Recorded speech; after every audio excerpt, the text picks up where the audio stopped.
Good afternoon friends. मैं प्रेमचंद यादव, अतिथि व्याख्याता भूगोल विभाग, राजीव गांधी शासकीय स्नातकोत्तर महाविद्यालय, अंबिकापुर, सरगुजा, छत्तीसगढ़। आज हम राजनीति भूगोल के अंतर्गत एक महत्वपूर्ण शीर्षक अंतर्राष्ट्रीय आतंकवाद का भौगोलिक अध्ययन पर चर्चा करेंगे। और इस टॉपिक का अध्ययन निम्न शीर्षकों के आधार पर की जाएगी। पहला बिंदु, आतंकवाद क्या है। आतंकवाद को प्रभावित करने वाले कारक कौन कौन से हो सकते हैं। विश्व के प्रमुख आतंकवादी संगठन कौन कौन से हैं और आतंकवाद को रोकने के उपाय क्या क्या हो सकते हैं। तो पहले बिंदु पर आए, आतंकवाद क्या है। राजनीतिक, धार्मिक या वैचारिक उद्देश्यों को प्राप्त करने के लिए हिंसा के सुनियोजित, संगठित और व्यवस्थित प्रयोग को आतंकवाद कहा जाता है। दूसरे शब्दों में,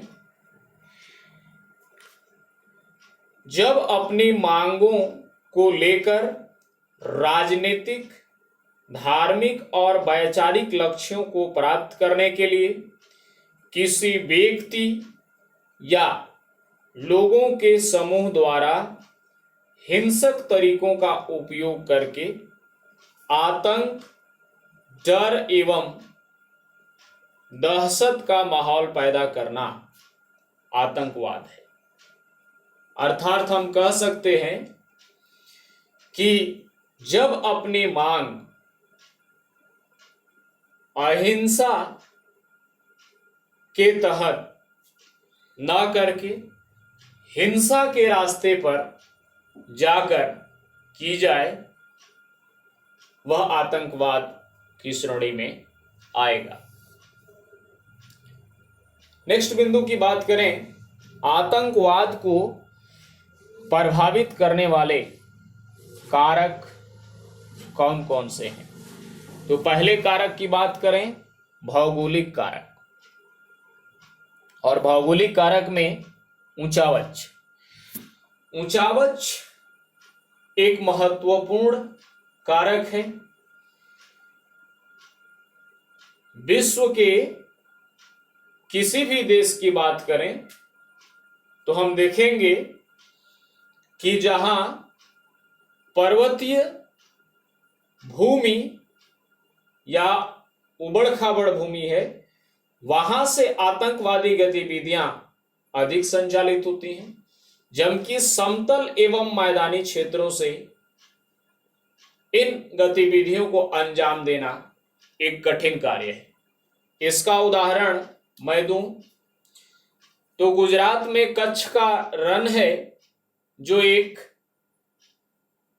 दलदली क्षेत्र है और दलदली क्षेत्र होने के कारण वहां से आतंकवादी गतिविधियों को अंजाम दिया जाता है।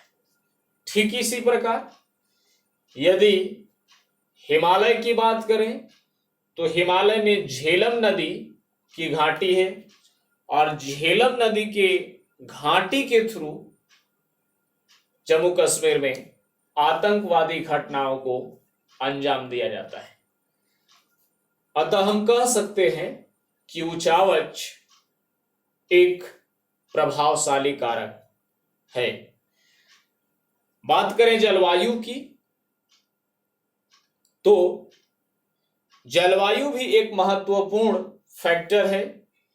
जैसे बर्फीले क्षेत्र की जलवायु, जहां पर बर्फ का चादर बिछा होता है, वहां पर न तो परिवहन का साधन होता है, न वहां आसानी से लोग जा सकते हैं। अतः हिमानी क्षेत्रों से आतंकवादी गतिविधियों को अंजाम देना एक दुष्कर कार्य है। इसका उदाहरण हिमालय उत्तर में स्थित होने के कारण भारत के ऊंची ऊंची पर्वत चोटियां होने के कारण हमारे रक्षा प्रहरी के रूप में कार्य करती है। दूसरे कारक की बात करें, आर्थिक कारक। आर्थिक कारक भी आतंकवाद को प्रभावित करने वाला एक महत्वपूर्ण कारक है। जो देश आर्थिक विकास की दौड़ में आगे हैं, अर्थात विकसित राष्ट्रों की श्रेणी में आते हैं, उन देशों में आतंकवादी गतिविधियां कम दिखाई पड़ती हैं। विश्व के वे राष्ट्र जिनमें आर्थिक विकास का स्तर निम्न है, वहां पर आतंकवादी गतिविधियां अधिक दिखाई पड़ती हैं। बात करें सामाजिक कारक की, तो सामाजिक कारक में सामाजिक अलगाव एवं समाज में बढ़ती विद्वेष। तो आतंकवादी गतिविधियों के पनपने का एक बड़ा कारण सामाजिक अलगाव है।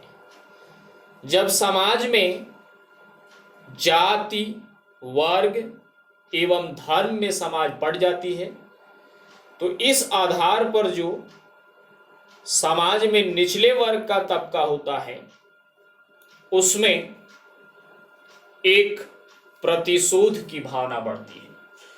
और जब वह निचले वर्ग का व्यक्ति पूंजीपति वर्ग के खिलाफ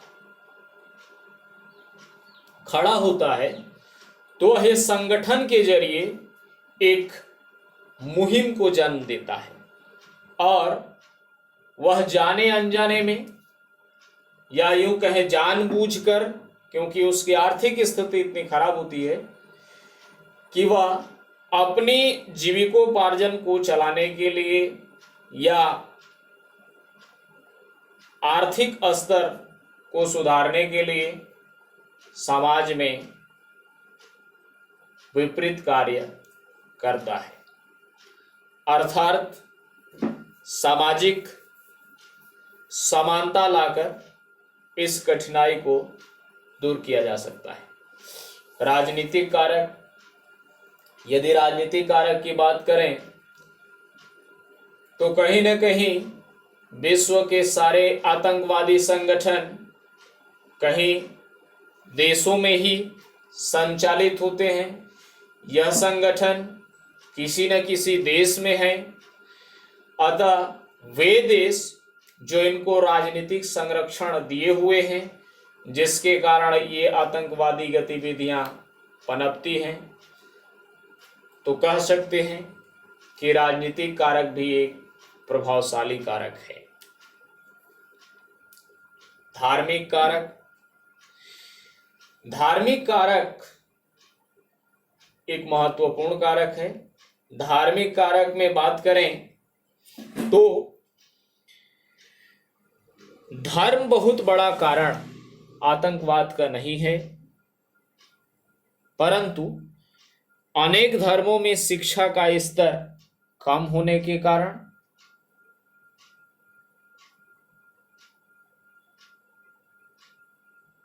इन गतिविधियों का विकास अधिक हुआ है।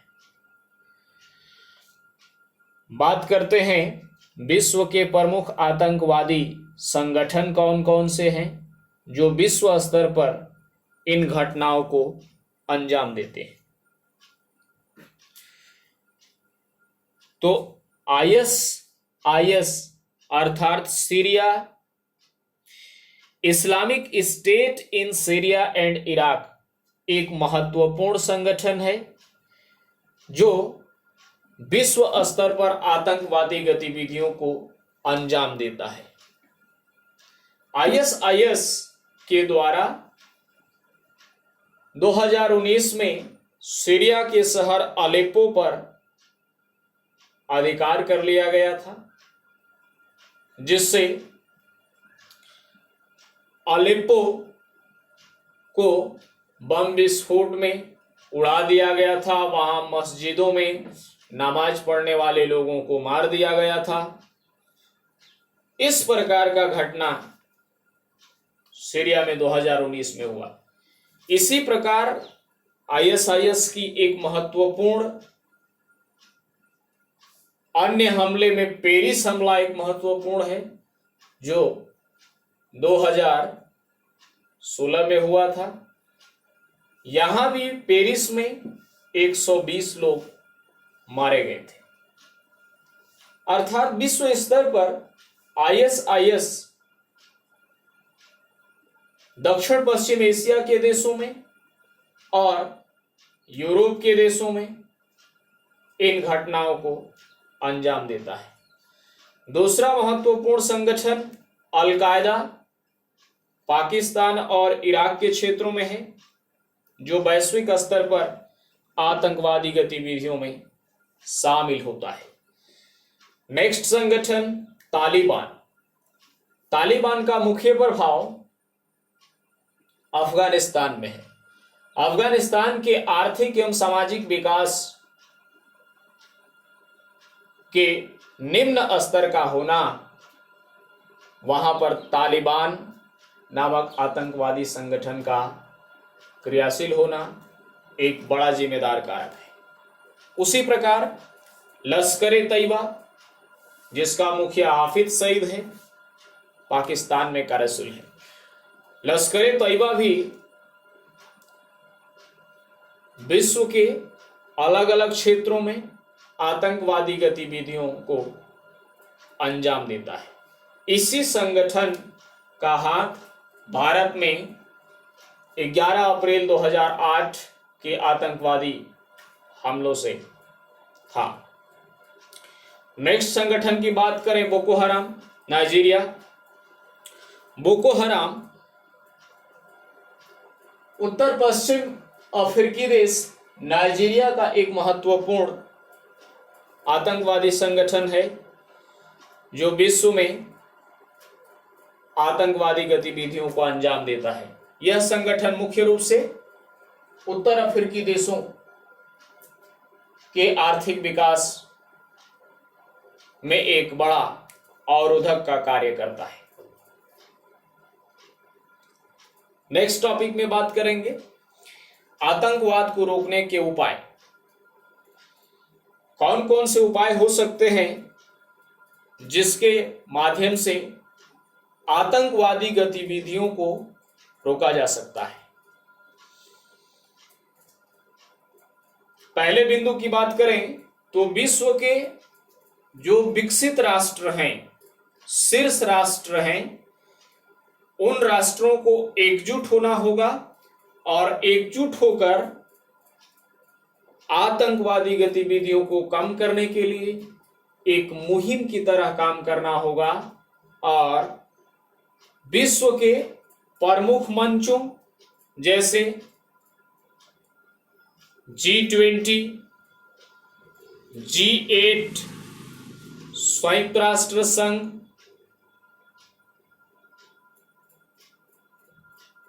वर्ल्ड बैंक, इन सभी संगठनों का जब बैठक होता है तो विश्व के सभी राष्ट्रों के राष्ट्राध्यक्ष इसमें सम्मिलित होते हैं,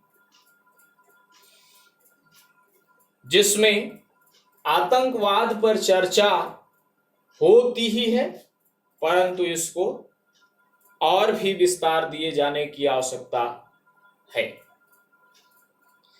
जिससे विश्व में शांति स्थापित हो सके।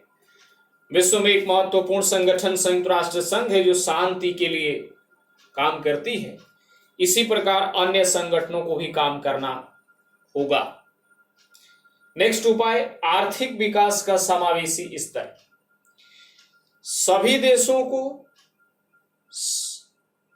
आर्थिक विकास का समावेशी स्तर समाज में विकसित करना होगा, अर्थात जो समाज में असमानता है उस असमानता को कम करना होगा।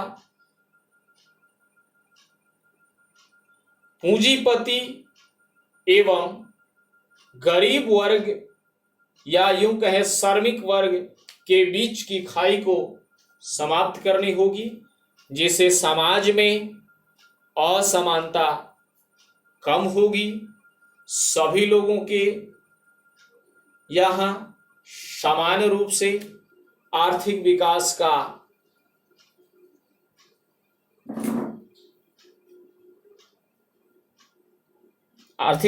का स्तर विकसित होगा, जिससे समाज में आतंकवादी गतिविधियां कम होंगी।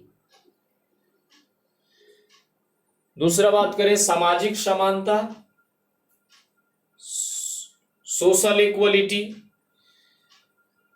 तो समाज में सामाजिक समानता आवश्यक है। जाति, वर्ग एवं धार्मिक विद्वेष की भावनाओं को कम करना होगा। सभी जागरूक समाज के लोगों को सामने आना होगा, विशेष परिचर्चा करनी होगी और इस समस्या से निपटने में समाज के सभी वर्ग, चाहे वह राजनीतिक गतिविधियों से जुड़ा व्यक्ति हो या खेल के क्षेत्र से जुड़ा हुआ व्यक्ति हो या कला या संगीत के क्षेत्र से जुड़ा हुआ व्यक्ति हो या महत्वपूर्ण धार्मिक संगठन से जुड़ा हुआ व्यक्ति हो, इन सभी का इसमें महत्वपूर्ण योगदान होगा। और अंत में कंक्लूजन के रूप में यह बात कही जा सकती है कि वर्तमान वैश्विक स्तर पर आतंकवाद जलवायु परिवर्तन के बाद दूसरी महत्वपूर्ण समस्या है और समय रहते यदि इससे रोकने का प्रयास नहीं किया गया तो विश्व में इसके अनेक खतरनाक परिणाम देखने को मिलेंगे, परंतु सभी देश मिलकर इस समस्या से उबरने में कामयाब होंगे। नेक्स्ट डे दूसरे टॉपिक पे हम चर्चा करेंगे। तब तक के लिए धन्यवाद।